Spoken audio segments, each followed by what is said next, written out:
Hit, you always want to try to stay chest to ball. So the ball's hit, I'm going to pause read and react. I read the ball, read the fielder, I'm going to read, okay, my first base guy's going out. Or say he's not, it's a base hit, it don't matter. I'm going to loop around, coming somewhere in here, staying back, and square up this way. So now I've got first and second base in front of me, the fielder in front of me, actually I'd probably be a little closer, about in here, and the runner. And this is where I'm going to start initially to read. Now, depending on how the play is going to develop, is what I'm going to do. If Gabe reaches to the outfield as this play develops, I'm going to start getting closer. I'm going to come in here. Now I've got the guy sliding at me. Okay? If it's a high throw that's going to take Gabe toward the inside, now he's going to bring it back. I'm going to stay off of his inside hip and maybe work somewhere in this area.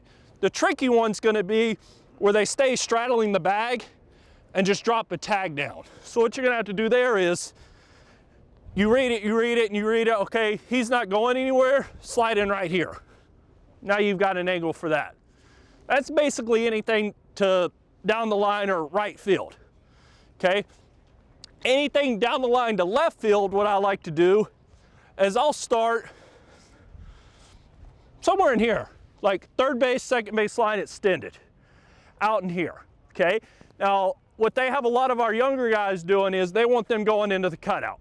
But for me, I like starting here because no matter what, this is me personally, this is going to give me the best look. Most likely that throw is going to come inside, and as the play develops, I'm going to swing this way.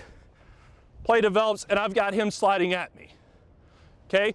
Now, if it's a bad throw or it's something that comes to the outside this way, I'm going to work my way back in here.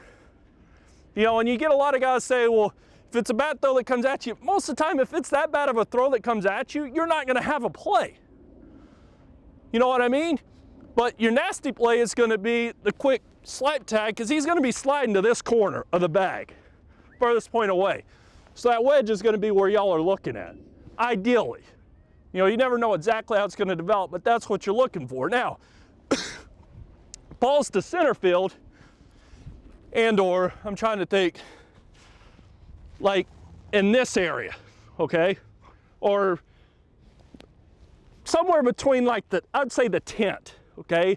So for the tent over in the center field, what I like to do is, I'm gonna come in, so the ball's hit out there, pause and react.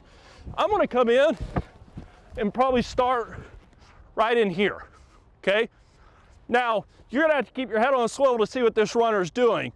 And depending on who covers second base is going to determine what I do and how that throw develops. If the throw goes outside, throw comes in, I'm going to take it over my shoulder, him sliding in, okay?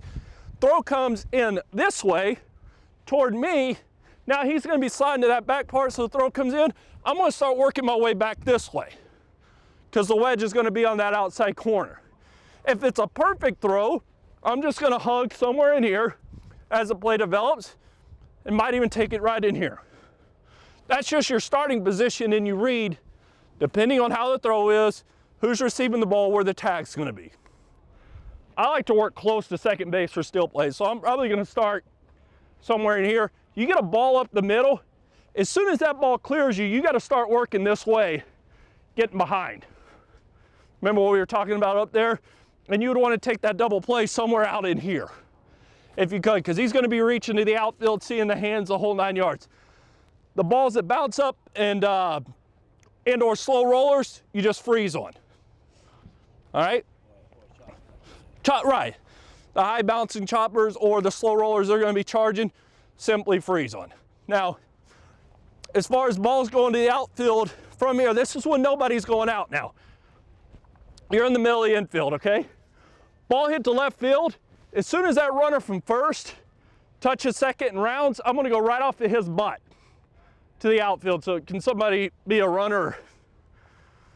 So the ball's hit, that's good. I step up, turn, face the ball, ball's in the outfield.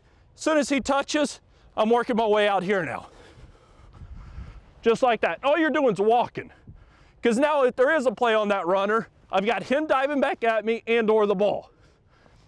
Ball's to center field, I'm going to get ball's hit, I'm step up, turn facing the ball, keeping everything in front of me. He touches, I'm staying here. The key to this is letting the throw clear you. You see what I'm saying? So now as the throw goes in, I go out. So throw starts to go to the cutoff, I'm gonna stay close or to home plate. It comes over my shoulder, simply gonna walk or a light jog.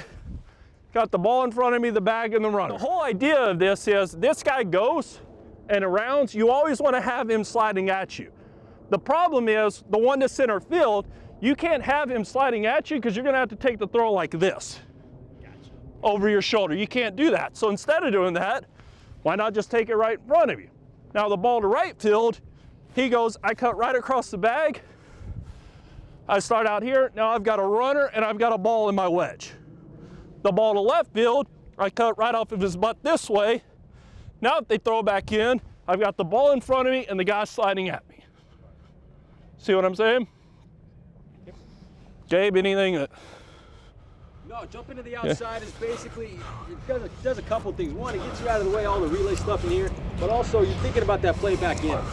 That's the big thing. You don't, I mean, it sucks to get trapped in here and that guy's sliding in and you don't really have a look. If you can go outside and get the guy sliding into you, you guys sometimes get a better look for it, so.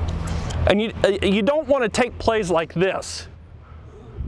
That's not a good thing. It's a lot better to take plays, everything in front of you. If you're telling yourself right away, ball hit up the middle, I'm going. It's literally ball hit up, it clears me, and trying to get out in here for it. Because it's up the middle. If it's the shortstop covering, the second baseman's gonna flip it to me, I'm stretching here for it. So my guys over here can see a pulled foot, they can see the ball go into the glove. Now when I turn to throw, you're looking open hands. Okay, and or if it's a shortstop and it's a second baseman, most likely he's gonna go here and back. You still got a shot, that pulled foot and seeing the hands. All right.